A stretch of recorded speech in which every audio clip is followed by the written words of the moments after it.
Então, por favor, vamos receber a Evelyn com entusiasmo. Glória a Deus.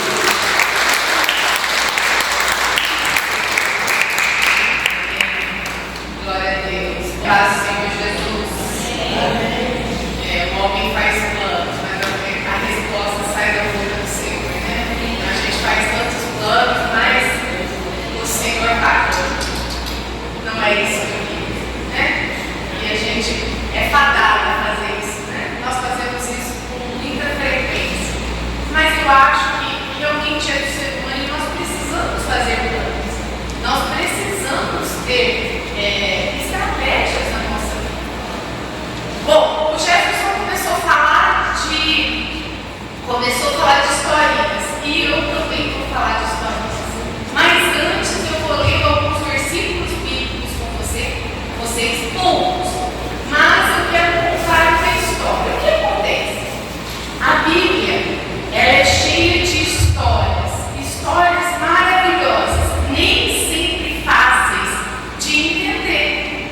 Então, eu vou contar uma história para vocês. É que a Bíblia ela tem fatos históricos, tem nomes, lugares difíceis, nomes que a gente não está familiarizado. Então, nem sempre é fácil de entender o contexto histórico. Então, nós vamos tentar fazer isso para que a gente tire o que a gente precisa do texto que a Bíblia nos diz. Vamos abrir em 2 Reis 3, a partir do versículo 15. 2 Reis 3, versículo 15. Diz assim: mas agora tragam-me um arpista. Enquanto o arpista estava tocando, o poder do Senhor veio sobre Eliseu. E ele disse: assim diz o Senhor, cavem muitas cisternas nesse vale, pois assim diz o Senhor, vocês não verão vento nem chuva, contudo este vale ficará cheio de água, e vocês, seus rebanhos e outros animais beberão. Mas para o Senhor isso ainda é pouco. Ele também lhes entregará Moabe nas suas mãos. Nós vamos até aqui. Paizinho Santo, eis-nos aqui na sua presença. Pai, muito obrigada porque o Senhor já falou conosco através do louvor. Já sentimos a sua presença. Sabemos que o Senhor está aqui. Pai, muito obrigada. Somos gratos pela sua presença. É a única coisa que precisamos. Que o seu Santo Espírito esteja aqui conosco, nos convencendo, e que a palavra seja como uma flecha lançada e que atinja o alvo e que caia em solo fértil e frutifique, dê bons frutos para a honra e glória do seu santo nome. Amém, amém e amém. Glória a Deus. Eu vou contar uma história para vocês. Eu li apenas alguns versículos, mas agora eu vou contar a história inteira. Porque na verdade nós vamos falar do capítulo inteirinho. E se nós fôssemos ler o capítulo inteiro, ia ficar muito maçante, né? Então vamos contar a história. Era uma vez um rei que era muito perverso, era mau. O nome dele era Rei Acabe. E esse rei reinava sobre Israel. E ele arrecadava impostos. Só que ele morreu e o seu filho Jorão assumiu o reinado, assumiu o trono. E Moabe, o rei de Moabe, decidiu que não queria mais pagar impostos. Ele se rebelou. Não vou pagar mais impostos. Então, Jorão, o rei Jorão, novo rei no lugar de Acabe, de Israel, ele teve um plano. Ele falou: bom, então eu vou precisar de aliados, porque sozinho eu não consigo lutar eu vou procurar aliados. Quem são esses aliados? Então ele entra em contato com o rei Josafá, que era um rei bonzinho, que era temente ao Senhor e era rei de Judá. Então ele entra em contato e fala: você vai comigo? E Josafá fala: vou com você. Então também chama o rei de Edom. Então os três reis saem para fazer justiça, para procurar convencer o rei de Moabe a voltar a pagar os tributos, a pagar os impostos. Então vão os três reis, o rei de Moabe, o rei de Israel, o rei de Judá e o rei de Edom. E eles vão pelo deserto de Edom. Só que no 7º dia de marcha acaba a água. Não tem mais água para o exército, não tem mais água para os animais. E daí? Como é que continua um povo sem água? Como é que marcha um povo? Como é que luta um povo sem água? Então Jorão, o rei Jorão, ele pega e culpa a Deus. Josafá, o rei bonzinho, ele fala: vamos consultar ao Senhor. Quer dizer, ninguém consultou Deus antes de sair. Aí quando as coisas estão dando errado, que encontram obstáculos, vamos consultar ao Senhor. Existe aqui algum profeta do Senhor? Porque a palavra de Deus está sobre esse nome. Então trazem Eliseu e falam: aí está o profeta de Deus. Lembra do profeta Eliseu? Então o profeta Eliseu, na hora, ele não gosta, porque ele vê Jorão e ele sabe que Jorão é mau. O reino do norte, eles eram idólatras.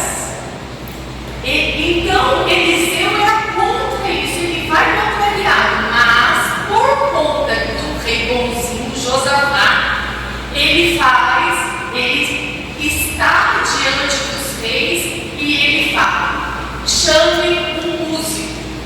Então chamam um músico, um arpista, como nós lemos aqui, e o arpista, o músico, ele começa a tocar.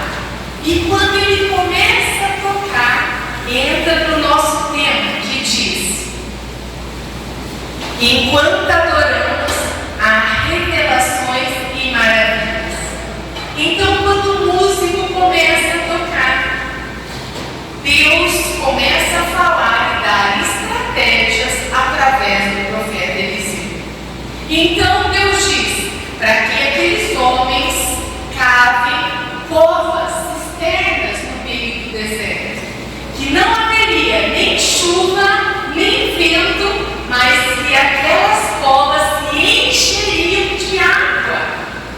E o interessante é que aqueles homens, segundo a palavra do profeta, segundo a palavra de Deus, eles creram e eles foram cavar essas covas.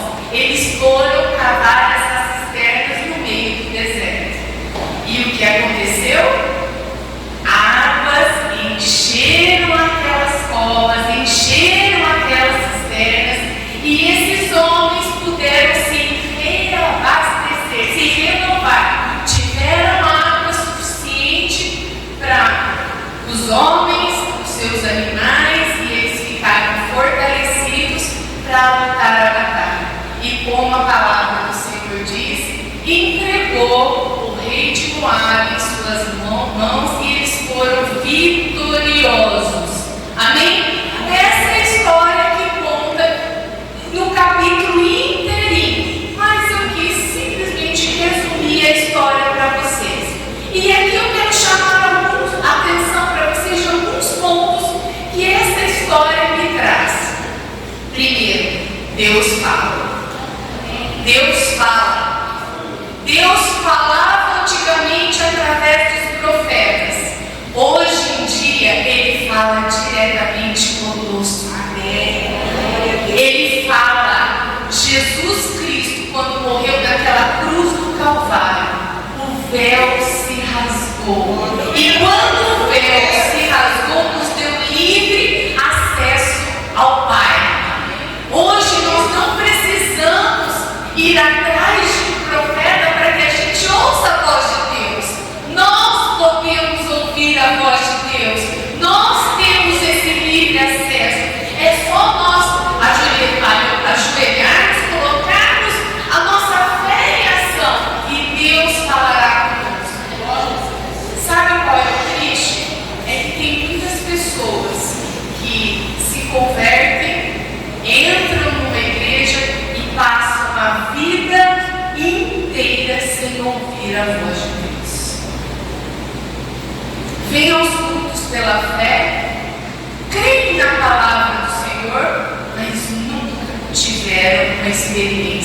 Salvador.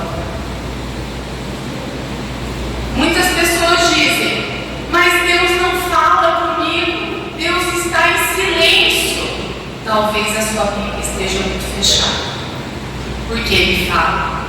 Ele fala através da sua palavra, Ele fala através de revelações, Ele fala através de pessoas, Ele fala através de sinais, Ele te dá o renovo, Ele te dá carinho, Ele te dá atenção, Ele te dá um mimo quando você precisa. Deus fala. Ele falava no Antigo Testamento, falava no Novo Testamento e fala hoje. Só que nós ficamos no nosso modo confortável, zona de conforto. Para toda ação precisa de uma reação. Nós precisamos sair dessa zona de conforto e irmos até o Senhor. Nós precisamos nos aproximar de Deus. Muitas vezes a gente se acomoda. O Senhor, Ele age em parceria conosco. Ele espera de nós uma parceria. E Ele se revela a nós conforme nós o procuramos. Tópico 2. Alianças, amizades. Jorão era filho de Acabe e Jezabel. 2. Um casal muito perverso. Duas pessoas perversas. Jezabel, vocês lembram? O que ela fazia com Elias? Se lembram? Era um casal perverso. Jorão não era diferente. Mas a Bíblia diz que ele era menos perverso do que seus pais. Talvez o rei Josafá, por ingenuidade e por achar que ele era muito menos perverso, se aliou a esse rei. Quantas alianças nós fazemos em nossas vidas que vêm para a nossa destruição, que não somam em nossas vidas? Quantas amizades nos afastam de Deus, nos afastam da igreja, nos afastam do povo que adora o Senhor, que louva o Senhor, que ora? Quantas propostas nós temos para ficar fora da igreja? Quantas amizades nos afastam de Deus? Nós precisamos andar com gente que nos impulsiona, gente que acredita na gente, que fala, vai dar certo, continua, que acredita no nosso potencial, que vê Deus em nós. Nós precisamos caminhar com pessoas que nos aproximem de Deus e não nos afastem de Deus. Quais são as amizades que você tem andado? E aqui não é fazer merchan. Eu caminho com Jefferson e com Jussara. Vocês são privilegiados. Vocês têm um pastor que tem uma habilidade com a Bíblia. Conversar com o vosso pastor é essa coisa que ler a Bíblia comentar. Usufruam disso. Conversem com ele. Aprendam. É um dos homens que mais tem conhecimento bíblico que eu conheço. Aproveitem isso. Usufruam do que vocês têm. Caminhem junto. Gruda na mão dele e fala, eu quero caminhar com você. Só que a gente procura pegar na mão de quem vai levar a gente para a perdição. Nós precisamos nos aliar às pessoas certas, com quem a gente tem caminhado. O paralítico de Cafarnaum, ele tinha bons amigos. Ele tinha bons amigos. Quantos amigos ouvem falar de Jesus está naquele lugar? O que eles falam? Ao invés deles irem diretamente ver Jesus, tocar em Jesus, serem ministrados por Jesus, eles se lembram. Eu tenho um amigo que precisa ser curado por este homem. E o que eles fazem? Eles vão até o paralítico, pegam numa maca. A Bíblia fala que eles levam essa maca até a casa onde Jesus está. Eu não sei como, mas eles sobem em cima da casa. Pense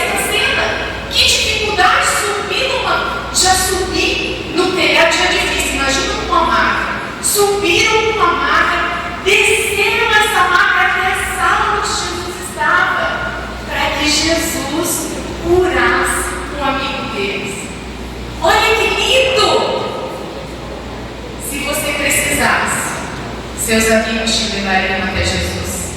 Ou você ficaria acamado? Quais são os amigos que você tem compartilhado na sua vida? Quais as pessoas você tem colocado dentro da sua casa? Na mesa tem pão, tem vinho, mas também tem traidor. Não são todas as pessoas que a gente pode colocar dentro da nossa casa. Na mesa tem comunhão, mas também tem traidor. Jesus é prova de que na comunhão, sentado naquela mesa, também tinha alguém que o traiu. Nós precisamos entender que nem todos merecem entrar na nossa casa. E o tópico 3. Estratégias. Nós precisamos de estratégias em nossas vidas. Nós vimos esse exército que sai sem estratégia alguma. Simplesmente decidem guerrear por uma causa, mas não tem estratégia. No 7º dia já acaba a água. Como faz sem água? Como um exército sobrevive sem água? Como os animais sobrevivem sem água? Está fadado ao fracasso. Missão fracassada. Estratégia. Nós precisamos de estratégia em nossas vidas. Estratégias em tudo que nós vamos fazer, nós precisamos de estratégia. Eu não sei vocês, mas eu tenho estratégia para limpar minha casa. Qual é a estratégia? Eu começo lá no quarto, aí eu vou limpando os quartos, vou vindo para a sala, eu limpo a sala, aí para a cozinha, e eu vou trazendo a sujeira para cá, até limpar tudo. Você tem estratégia na sua casa? Nós precisamos ter estratégia nas finanças. Claro que nós precisamos de estratégia de gastar menos do que a gente ganha. Tem gente que gasta mais do que ganha. O número não bate. Estratégias com os nossos filhos. Ensinar os nossos filhos a serem responsáveis. Nós precisamos de estratégias, pessoas que nunca têm tempo para nada. É que não otimizam o seu tempo, não organizam o seu tempo. Por quê? Você precisa pedir alguma coisa? Peça para alguém muito ocupado, porque o desocupado não vai ter tempo de fazer. Não é assim? O desocupado nunca tem tempo. Por quê? Porque ele não tem estratégias de colocar o tempo dele em ordem. E sempre está tudo revirado. Porque chega na última hora, ele vai ter que fazer tudo o que ele não fez. Aí ele fica ocioso o tempo todo. E quando ele lembra que ele tem que fazer, ele faz tudo na correria. Falta estratégia. Estratégia em relação aos filhos. Eu me lembro que eu estava na faculdade e eu queria um computador. Estava na moda um computador e eu queria um computador. E eu pedi para o meu pai um computador. Meu pai falou assim: de jeito nenhum, é muito caro. Falei: mas eu pago, pai. Ele falou: como você paga? Você não tem renda, você não trabalha. Aí eu falei: mas a minha mesada, ele me dá uma mesada lá. Eu falei: com a minha mesada, eu vou pagando você por mês. Eu achava que ele ia esquecer. Eu falei: ele vai comprar um computador para mim e ele vai continuar me dando mesada, normal. Esqueceu é nada. Eu fiquei 3 anos sem mesada, pagando o bendito do computador. Pensa no arrependimento. Mas aquilo me fez crescer. Aquilo me ensinou que se eu quero alguma coisa, eu tenho que renunciar a algo. Eu renunciei a minha mesada, o dinheiro que eu comprava lanche, que eu saía com as minhas amigas, foi para pagar o meu computador. Nós precisamos ensinar os nossos filhos a consequência dos atos que eles têm. Só que nós não fazemos isso. E os nossos filhos crescem sem responsabilidade. Estratégias na nossa vida são importantes. Nós vemos pessoas na Bíblia que tiveram estratégias certeiras. Joquebede foi uma delas, uma mulher estrategista. Nós precisamos de estratégia no nosso trabalho. Muitas pessoas acham que é só entrar, trabalhar e ir embora, e não é. Nós precisamos de estratégias também.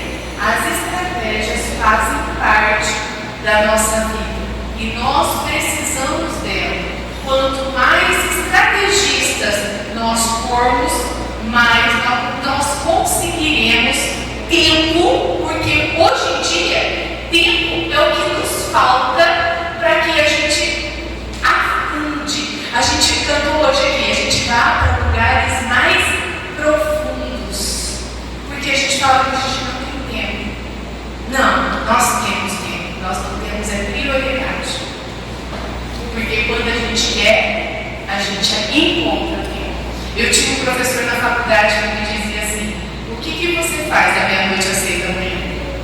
É claro que a gente troca, mas nós podemos encontrar tempo no nosso dia quando a gente quer, quando ele é nossa prioridade. Quando nós entendemos que ele é o primeiro e todas as outras coisas nos serão acrescentadas. Só que nós buscamos todas as outras coisas e depois a gente vai procurar Deus. Quando sobra tempo, ele não é só, ele é o primeiro. Ele precisa ser o primeiro. Ele precisa ser o centro da nossa vida. Ele precisa ser a alegria da nossa vida. Nós precisamos nos alegrar nele. Ele precisa ser a razão do nosso sorriso no rosto. Só que nós não fazemos isso. A gente tenta todas as outras coisas e ele é o que sobra. Quando tudo dá errado, aí a gente busca o Senhor, assim como esses reis fizeram. Quando tudo estava dando errado, aí eles procuraram orientação de Deus sobre o que fazer. Isso é um aprendizado de como nós não podemos fazer. E para encerrar, eu gostaria que o louvor viesse para nós encerrarmos, só para nós frisarmos o conhecimento.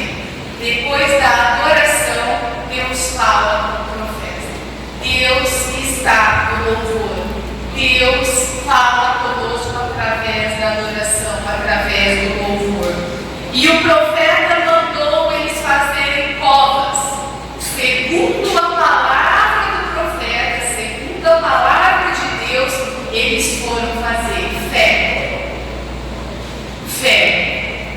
Deus trabalha em parceria. Ele faz o impossível, mas o possível que nós podemos fazer, nós temos que fazer. Ele não vai fazer a nossa parte. Ele faz o impossível. Ele ressuscita Lázaro, mas a pedra que tira sou eu e é você.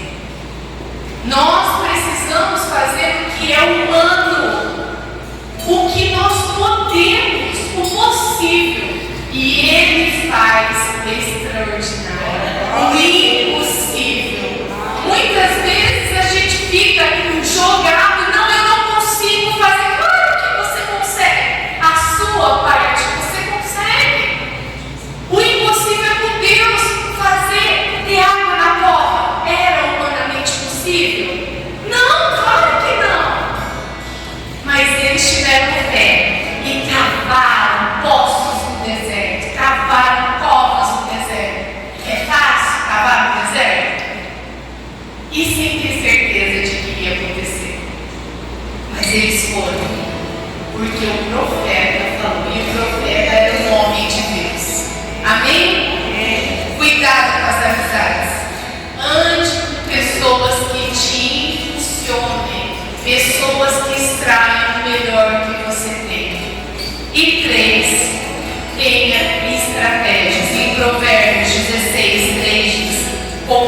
e ainda vai fazer. Nós cremos na sua palavra que a boa obra que o Senhor começou, o Senhor há de terminar até a vinda do nosso Senhor e Salvador Jesus Cristo.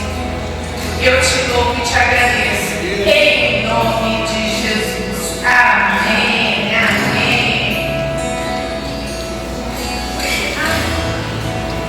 Amém, glória a Deus. Estende sua mão para cá.